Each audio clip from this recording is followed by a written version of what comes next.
Hey guys, this is Stephen Howard and my breakfast. And hand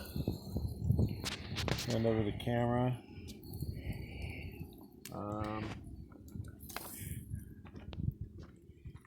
Guess I'll turn this way. I'm cooking breakfast again. I had a little meltdown the other day, but it was good. It's nice and low vibration. I don't know if you guys felt it, but I was going into my low vibration. And I've just been kind of tested over and over again if I'll bounce back to the path, if I'll bounce back to the right stuff.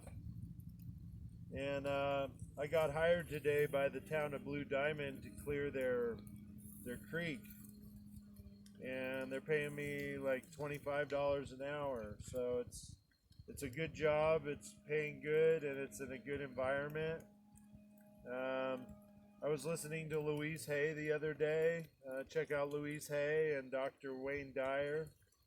But what I got from Louise Hay was that all the little miracles, all the little things that add up, all the people that stop at the gas station and bless me and I bless them back with sage, all of the things that have been happening in my environment and how I treat people and how they're treating me, and then my car to blow up and my father to help me with a new vehicle.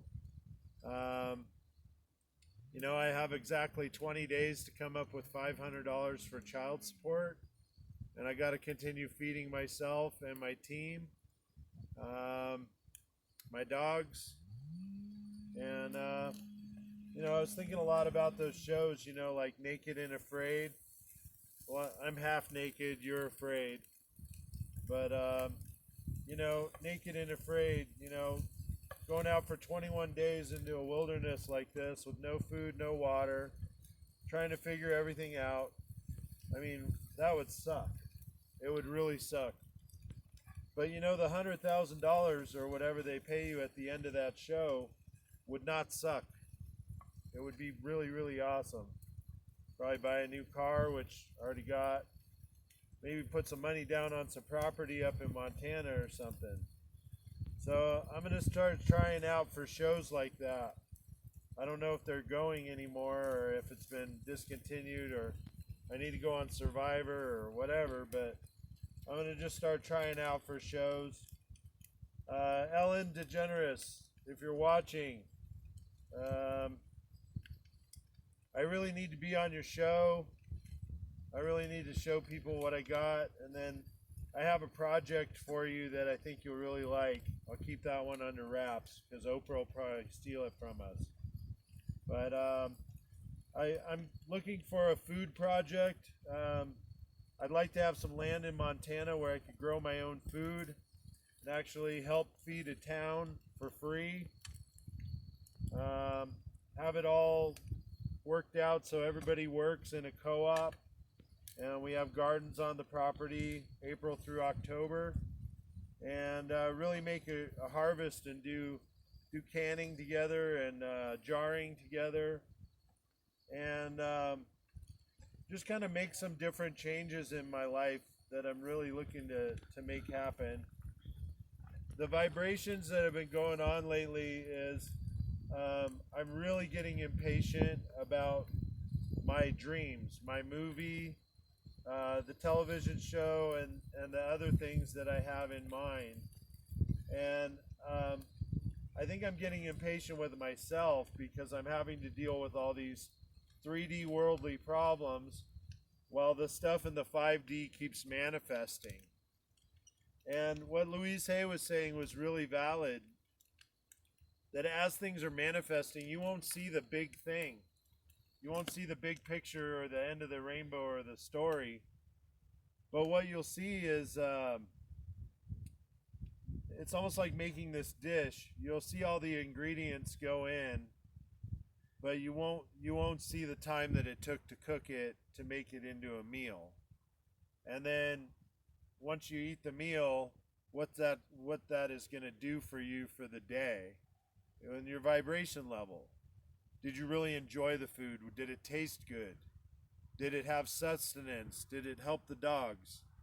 Did it help you have enough energy to go throughout your day broadcasting the 11,000 megahertz?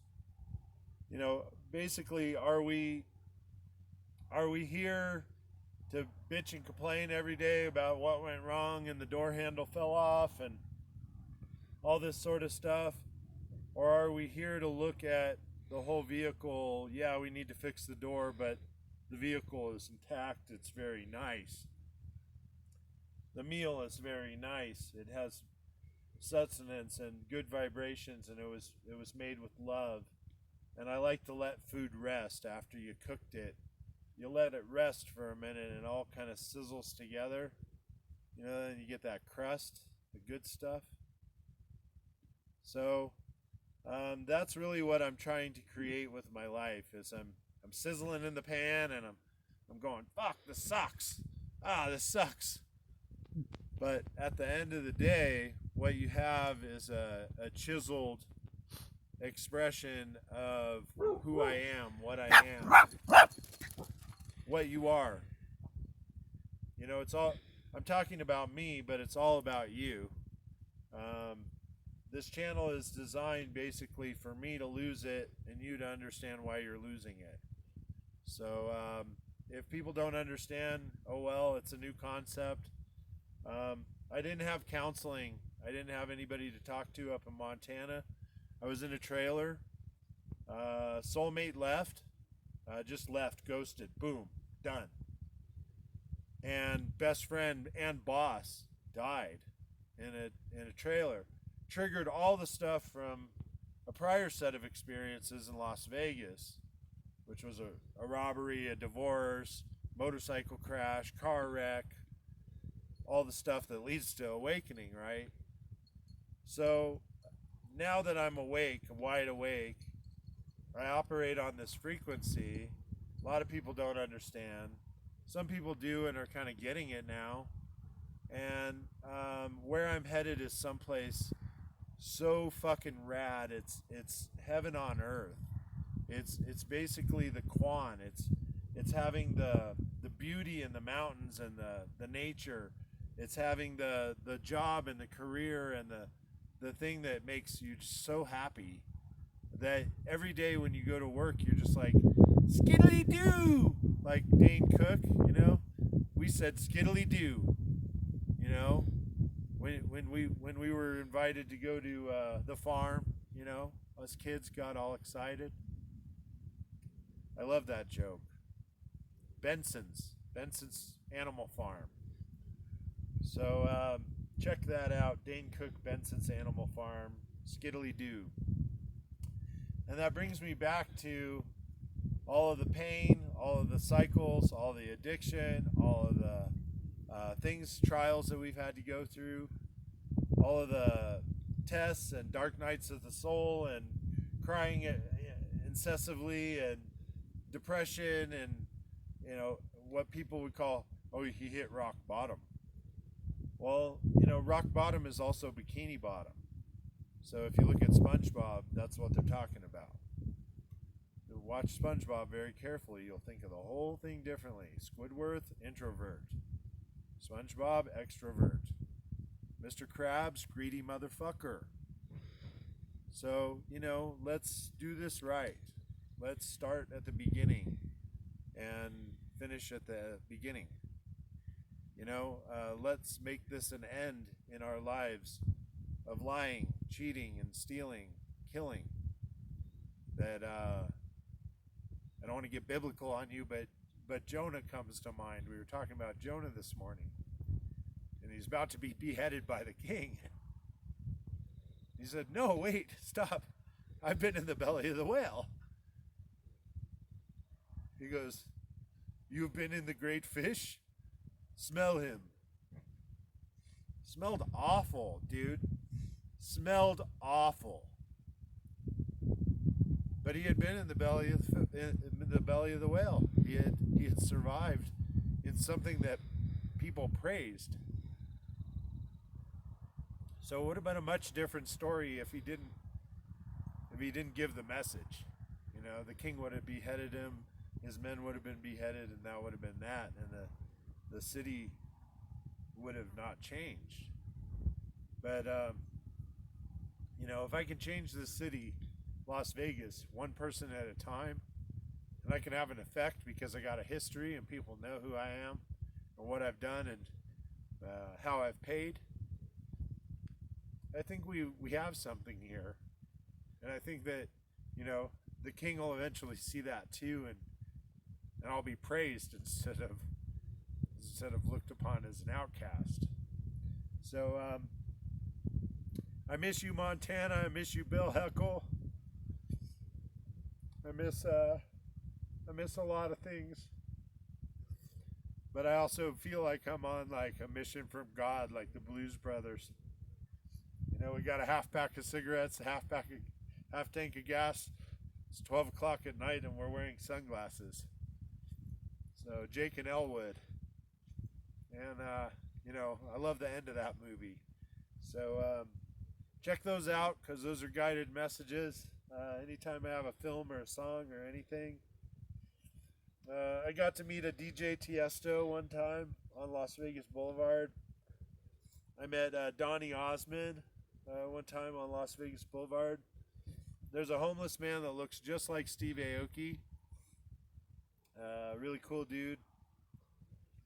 I miss all my friends, all the old stories. I miss promoting nightclubs and being in music videos. So I'm ready for the next step. I'm ready for a Hollywood. I'm ready to give them the non-pedophile version. That's a joke. I'm ready for things to change. I'm ready for things at the highest levels of this country to change. I'm ready for people to have an awakening and realize that maybe those lowly people that were trying to tell you how it is were right. And maybe the conspiracy theorist was right.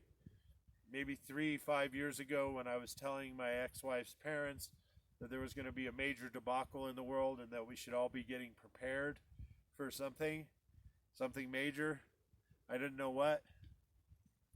2 weeks before the Route 91 shooting in Las Vegas, I was telling my roommate Shamel Yates, New York City guy, I was telling Shamel, we were smoking a blunt. I was telling Shamel, if you ever hear machine gun fire on Las Vegas Boulevard, you run, man. You run and hide. And you hide behind some cement. And you wait. And then if anything gets quiet, you run again and you hide some more until you get out of there.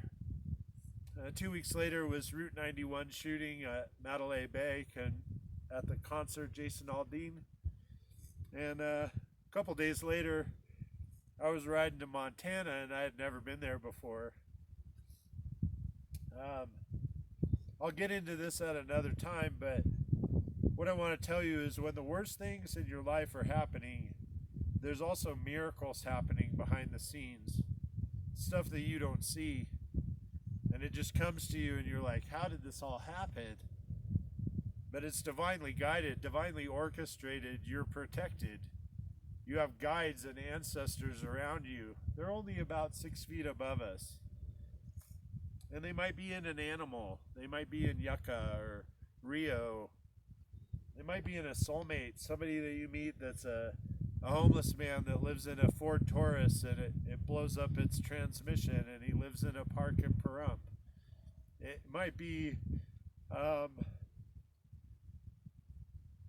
one of your daughters, So just realize that there's a grand story, a grand thing behind all of the pain and hardship and all of the things that I bitch about and the low vibration and the high vibration, and it's all a rocky road. It's bumpy, and as long as you can smooth it out somehow, as long as you can be strong enough to be vulnerable,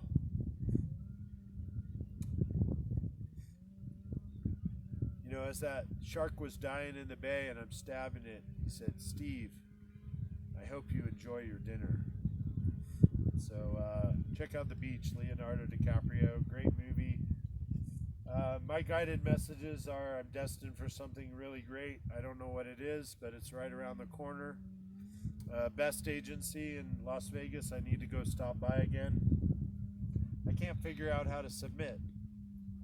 So just let me know how to submit, and I'll submit. Maybe I'll be accepted. So I love you guys. One love, everybody. I hope you have a great day. Stephen Howard, my dog Yucca, and we're up at Mount Charleston. See ya.